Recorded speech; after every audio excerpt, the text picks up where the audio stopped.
বিয়ে করে কি পেয়েছি? বিয়ে করে সর্বপ্রথম একটা বউ পেয়েছি। পকেটে একটা মোবাইল থাকার পরও সারাদিনে যখন একটাও কল আসে না, তখন একটা কল করে তুমি এখন কোথায় বলার মানুষ পেয়েছি। তখন নিজেকে খুব গুরুত্বপূর্ণ পাবলিক বলে মনে হয়।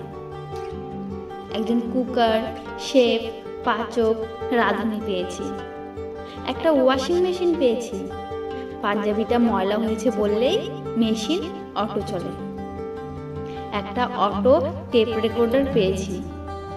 মাঝে মাঝে কিবোর্ড টেপা ছাড়াই বাঁচতে থাকে।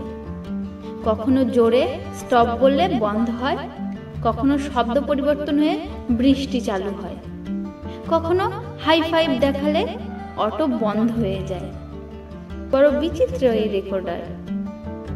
সপ্তাহ 5-7 দিন পর পর অতি যত্ন সহকারে বাজার সদাইয়ের লিস্ট ধরিয়ে দেওয়ার জন্য একজন কেয়ারটেকার পেয়েছি। আমার ঘরে রাত 11টা, 11:30টার পর আমাকেই প্রবেশ নিষেধ বলে হুমকি দেওয়ার দারোয়ান পেয়েছি।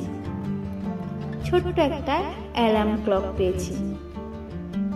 বাড়তি প্রাপ্তি হিসেবে শ্বশুর, শাশুড়ি, শালা, শালি সম্বন্ধী পেয়েছি। সম্পূর্ণ অপরিচিত কিছু মানুষকে নিকটাত্মীয় হিসেবে পেয়েছি। একটা সন্তান পেয়েছি। সে যখন বাবা বলে কোলে চড়ে বসে কিংবা গলা জড়িয়ে ধরে, তখন বাগানে ফুল ফুটলে মালির যে অনুভূতি হয়, তার চেয়েও বেশি মনটা শীতল হয়। এত এত প্রাপ্তির মাঝে কিছু হারিয়েছিও।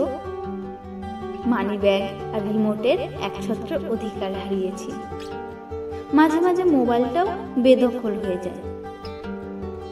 সর্বশেষ সুখে দুঃখে একটা কথা বলার সঙ্গী পেয়েছি।